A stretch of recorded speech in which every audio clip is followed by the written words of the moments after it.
Have you ever felt stuck, just waiting around for that breakthrough? What if the key isn't the answers you're getting, but the questions you're asking? Today, we're diving into the overlooked superpower that sharpens your thinking, sparks creativity, and transforms how you connect with the world. Let's talk about the art of asking better questions. Hi, I'm Ryan. My students call me Hawk. I'll be your guide today in igniting curiosity and creativity and deeper thinking. In our last video, The Power of a Question, we explored how curiosity drives exploration.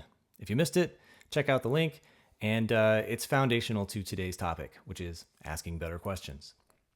In this video, I'll show you why great questions can spark discovery and provide practical techniques to help you improve your inquiry skills, reframe your challenges, and unlock insights every day.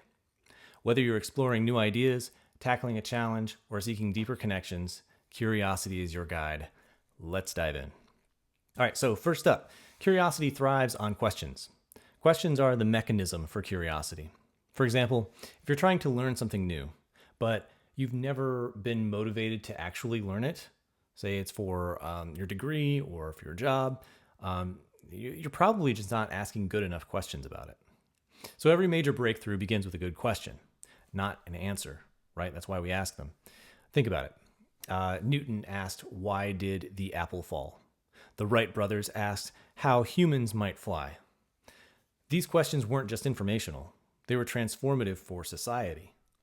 We moved from a hunter-gatherer society to an agrarian one when humans asked, how can we more easily get food? Right? So good questions spark discovery and creativity and understanding. Carl Sagan said that there are no dumb questions. And I tend to agree, but I will add the caveat that not all questions are created equal. Imagine asking, why did this happen to me? Okay, versus what can I learn from this experience? The second one unlocks growth while the first invites victimhood. See the difference? It's a different question, different value level. Questions aren't just tools, they're engines of transformation.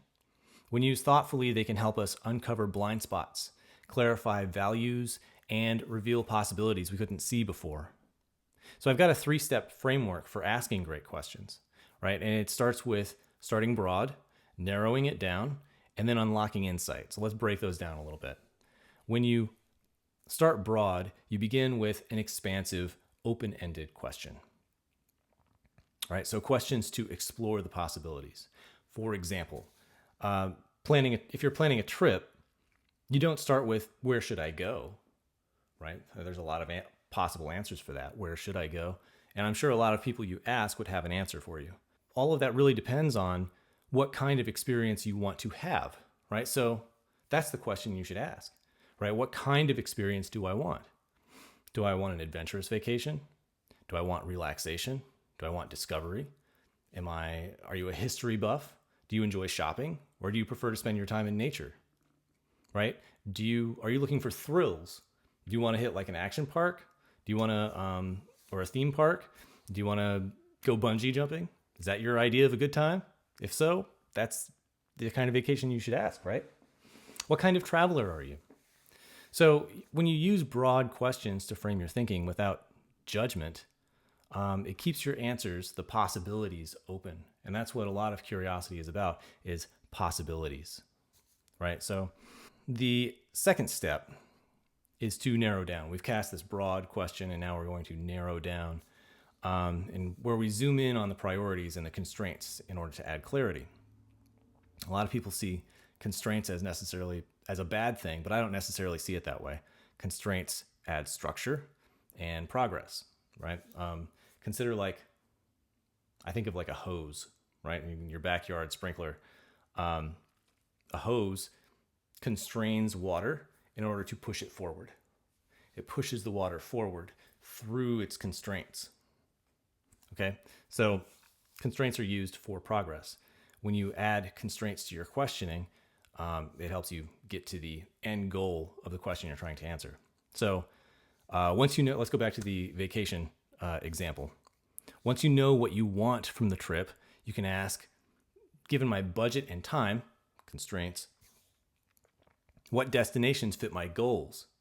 My goals being adventure or shopping or thrills or history or whatever.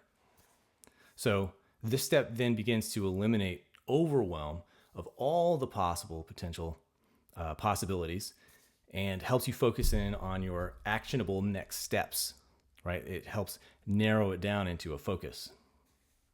So this last piece is to unlock insights, right? We've cast a broad net in our questioning. We've narrowed it down through constraints and priorities. And the last step is to unlock an insight. That's the aha moment, or I have an idea. In this section, in this phase of questioning, you will use the reflective what if question to challenge your assumptions and spark creative solutions. So you get to that point where you're like, I don't know. I don't think that this is going to work for me. Instead, ask, what's stopping me from prioritizing this trip, right? How can I overcome that? So it's about finding the assumptions. I don't have money for that. Or, I don't have time to do what I really want to do. Or, my husband or my wife doesn't want to go on this trip. Okay, so those are all not just constraints, but limitations, right? Those aren't constraints you put on yourself. Those are things that are outside acting in on you. Those are limits. So what's stopping me from prioritizing this trip? What's stopping me from generating enough income or money in order to take this trip that I actually want to take? How can I overcome that? Right? So we're unlocking the insights by targeting the underlying assumptions. So for example, if you think this can't be done, instead ask, what would make it possible? All right? So 3-step process. Again, to review, we start broad with our big questions. What kind of experience do I want to have? Narrow it down through your priorities and constraints, and then unlock insights by unpinning those assumptions. And say, instead of saying, what's stopping me from prioritizing this trip? Or instead of saying, I can't go because, or so-and-so won't let me, or I can't get enough time off from my job, whatever, instead of all of those little excuses, ask yourself, what's stopping me from prioritizing this trip? How can I overcome that? Instead of saying this can't be done, ask yourself, what would make it possible?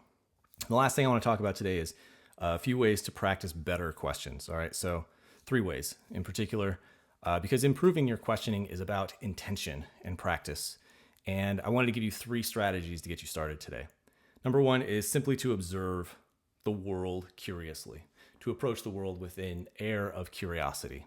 So just turn off your screens at the end of this video. Spend 5 minutes noticing your surroundings. So turn off your screens, just look around. Could be inside, you could be outside, could be in your car, could be in your bedroom, I don't know, wherever you are. And just ask yourself what catches your attention. And that's it. And ask why. And then just take note of that. What catches your attention? What is interesting to you? What is relevant to you? What is useful to you? What catches your attention?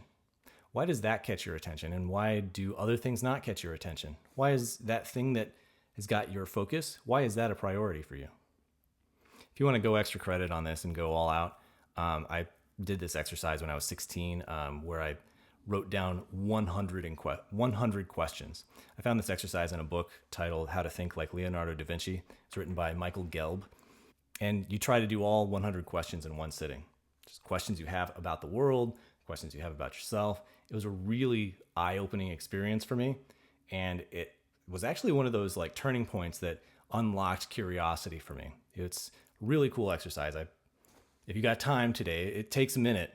It takes several hundred minutes probably. But try to get 100 questions in one sitting. It's a cool exercise. So second thing you can try out today is to reframe your problems.